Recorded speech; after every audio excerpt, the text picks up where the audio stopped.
Alright, so in today's video, we're going to be putting a new radiator in my mom's truck and then putting the front crank seal in because that's been leaking. So I haven't been able to do the fuel pump, but that's going to probably be in a later video. Alright, so later on in the video, I'm going to explain what happened to my truck not too long ago because a lot of people have been asking for it and what are my future plans with it. And yeah, let's get right into the video. Alright, so I got the fan cover off, got the clutch fan off, waiting for the radiator to drain, and then after that I'll pull all the hoses off and do the timeout. So just skipping the easy parts right now. But once we start changing the radiator and the crank seal, then I'll start doing the time lapses. So for right now, I'm gonna wait for that to drain. I know it's easy to just pull the hose off, but we have cat litter out on the ground right now, and it rained last night, so I don't want to get under there. But I'll eventually have to do that anyway. So yeah.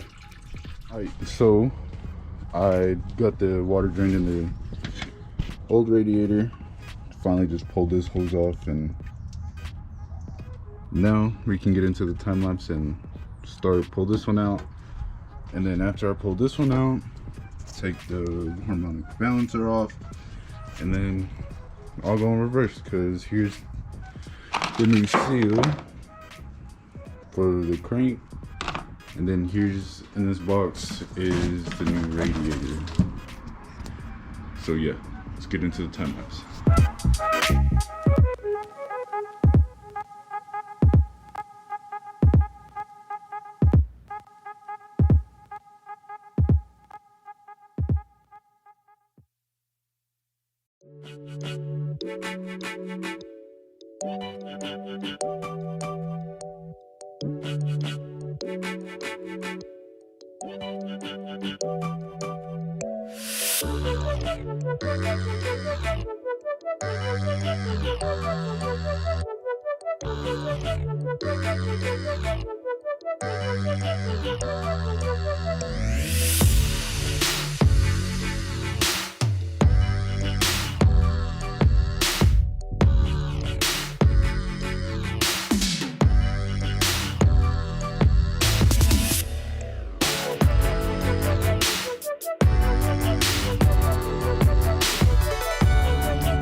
I got the old seal out.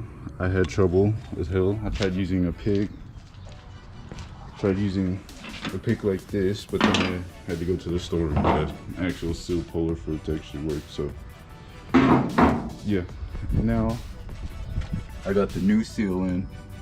Just gotta get the harmonic balancer back on and then start putting everything back together, and I should be done. Well, I gotta build a cooling system and then bleed it, so yeah.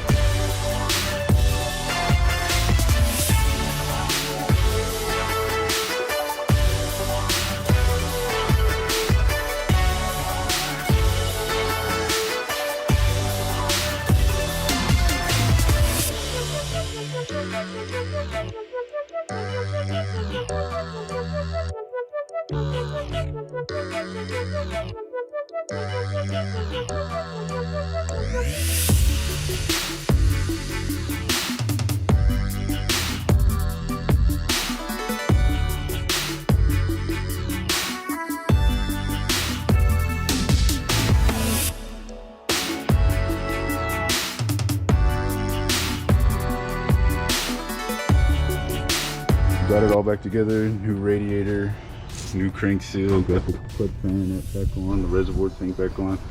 All I gotta do is fill the radiator, bleed the cooling system, and then I'll talk about what my plans are for my truck in the future.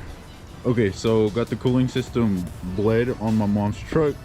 Finally, after like a month now, I think, of postponing the crank seal, found out the radiator was broke, so we had to get a new radiator. Still have to do the fuel pump, but it's not as bad as I thought it was, because what was making this truck run like crap was the mass airflow sensor.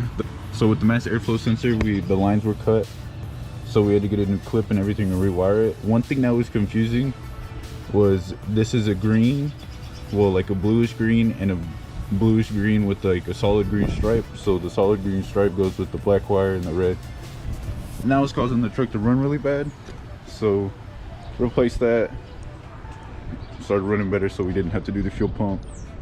But on the my truck, plans with it, next Saturday there's a takeover in Plainview, Texas. I should be there Saturday, but as you guys know, what's in it is the LQ960. Bought it with the 4.3. My plan is for a couple of years while I graduate high school and then get into college, I want to keep the 6.0 in it. I want to boost it and have fun with the V8. But before I graduate college or after I graduate college, I'm gonna take the V out of it, and I'm not gonna go to a V8. For my next motor, I'm gonna go and build something crazy. It's gonna be an inline 6. If you know what motor I'm talking about, it sounds pretty crazy to be on in a Silverado, but that's my plan for it. I want to build something crazy. It's gonna be a race truck either way, so might as well put an import motor in something American. Not gonna lie, I like the V8 in it. Sounds great. I always will love the sound of a cam V8. Have fun with it right now. And what has happened the past couple of weeks with my truck, I blew the rear end, thought it was a transmission. The stock rear end that was in it when I bought the truck originally, so I don't know what gears. I think it had 342 gears in it, but don't really know. So I expected it to go. Lost park, lost everything. That's why I thought it was the transmission. Pushed it in my driveway in park, so good thing it was a rear end. Bought a new rear end, put it in. It's just the stock 10 bolt. It's a limited slip, 342 gears, but eventually I'll get a 9-inch rear end and have it built. Might go 411, might go 373, I don't know yet. Yeah, that's my plans with my truck so far.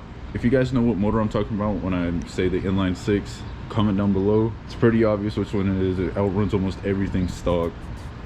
It's pretty popular in the JDM world, but if you know anything about doing a swap on them, let me know, because I have no clue about the ECU, everything that I gotta do for it, because I know for a fact I might have to cut the firewall. I don't know, but that's gonna be after college or while I'm in college. But if you guys like the video, stay tuned for next week. Might be at the Plainview takeover truck meet, so see you in the next one.